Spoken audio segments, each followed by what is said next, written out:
Crowd still filing into the stands here at Thunder Valley in Bristol, Tennessee for the IHRA Spring Nationals. Glad to have you with us. A crowd of over 57,000 on hand for this three-day event. Right now, we're going to take you to quarterfinal action among the Slingshots, Top Fuel Dragsters. This is your points leader, Richard Holcomb from Stockbridge, Georgia, and he's up against another great veteran of the sport, John Carey.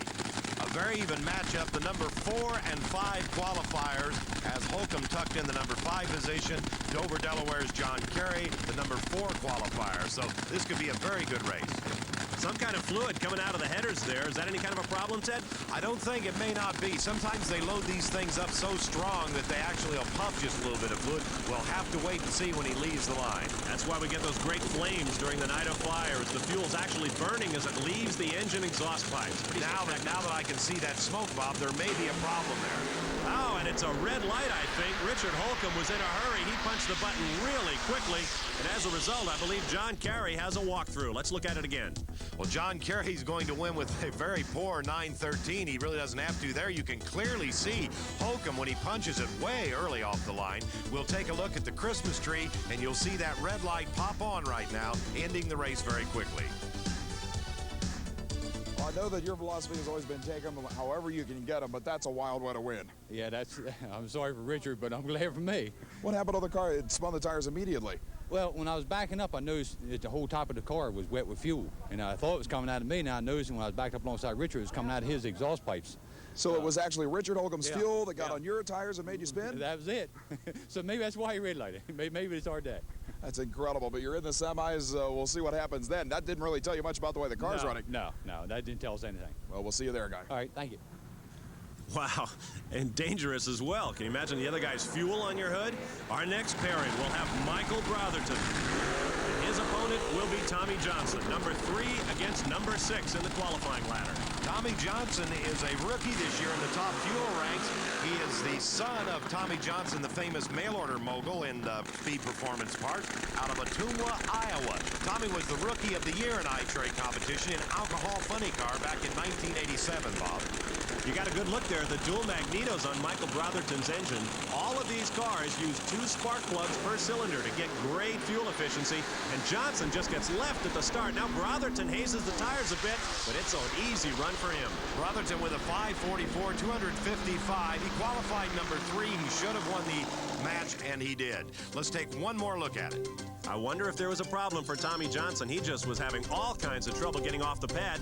Down the racetrack, Brotherton ran into troubles, but he got it done and then talked with Brett. I'll tell you, nobody can say that you can't drive that thing. Smoke in the tires for most of the second half of the track is still on 5:44.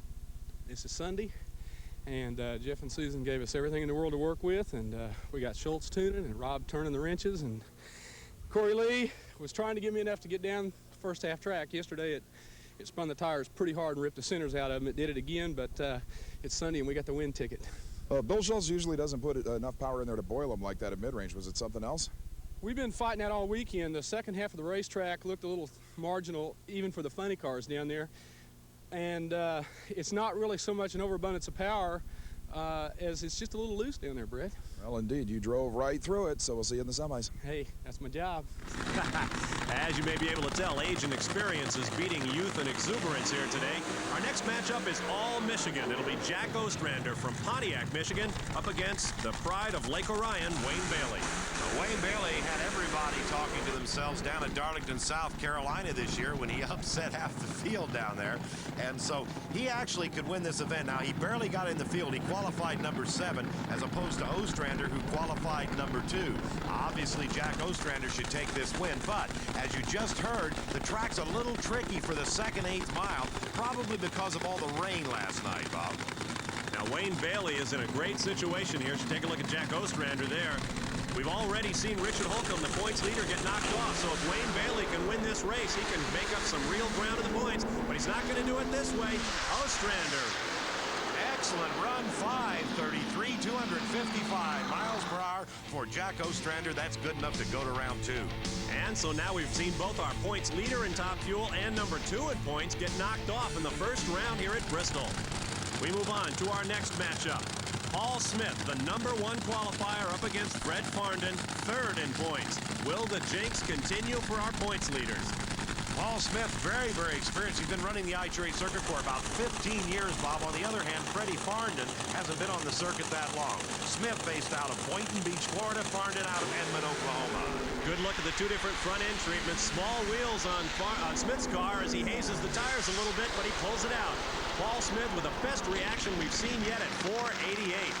And by virtue of quicker ET, John Carey will have lane choice over Paul Smith when we go to the semifinals. Jack Ostrander will have lane choice over Mike Brotherton. When we come back, more nitro-powered action when we take a look at the Nitro Funnies.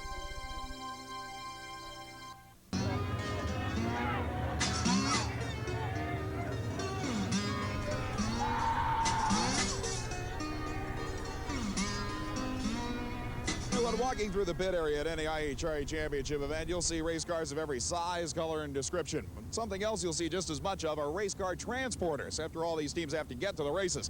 The biggest of budgets will allow you to pick up a semi-tractor trailer with every conceivable luxury.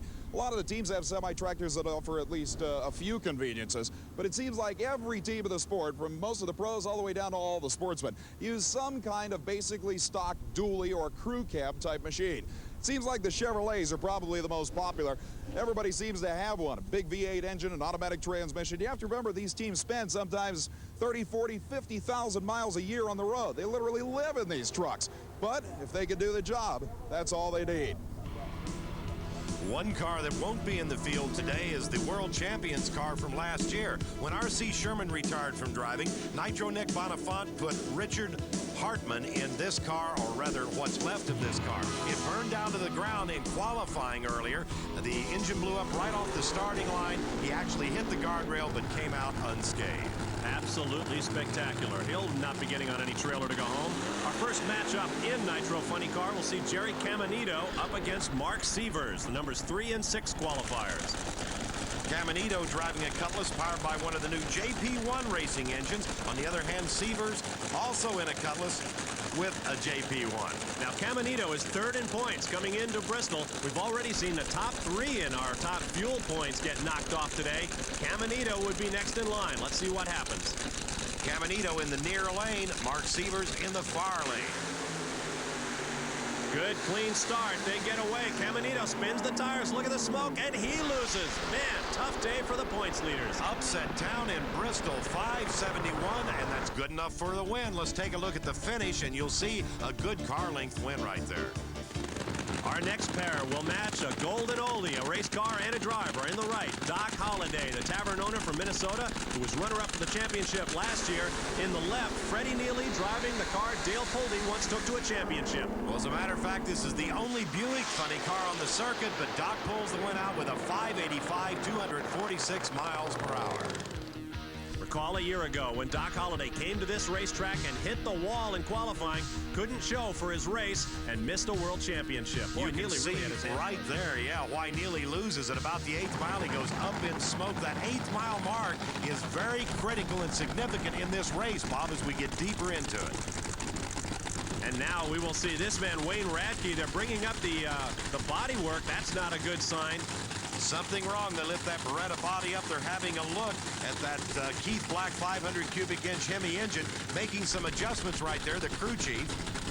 Now they can't wait long. In the other lane is young Casey Spurlock, a rookie on the circuit this year. These cars heat up very quickly, and they're not going to have much time, but it looks like Radke will take the line. Spurlock has really been hot. He's out of nearby Nashville, Tennessee. He's been staged up and waiting.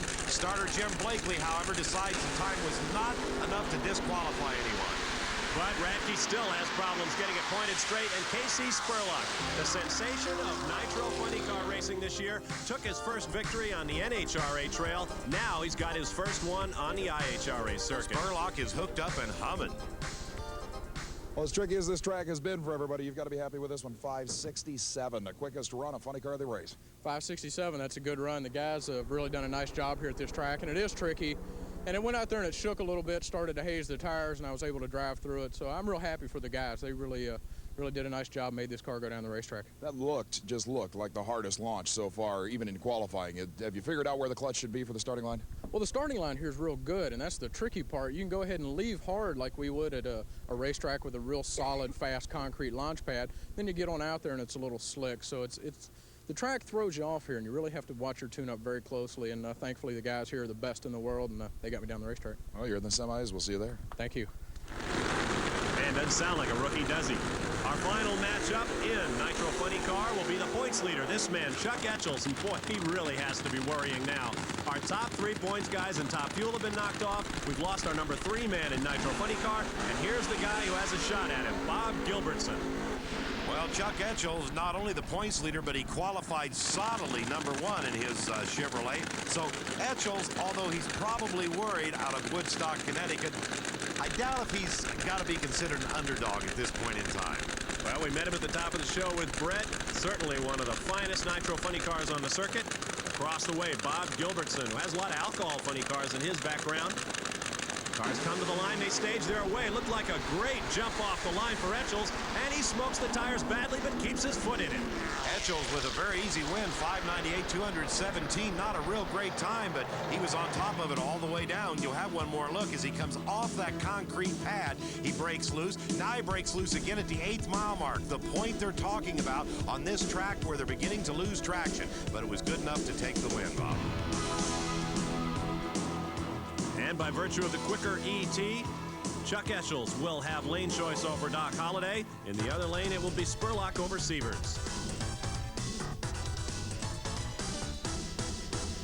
Everybody knows that aerodynamics play a tremendous part of any form of motorsports, especially in drag racing and most importantly in the full-bodied vehicles. Chuck Etchells' Future Force Chevy Beretta uses this aerodynamic lip at the bottom of the body to create a little more downforce, keeping the car glued to the ground. But there's one aerodynamic trick that a lot of people don't see on this car, and that's this lip outside of the leading edge of the wheel well. This little lip actually acts as a wing. It creates a little more downforce around the edges of the car, and it deflects air outside of this area of turbulence in the wheel well. Just one more trick keeps these machines at state-of-the-art aerodynamic status. And we'll take a quick timeout and return to the World Championship drag racing action of the IHRA Spring Nationals. Stay right there.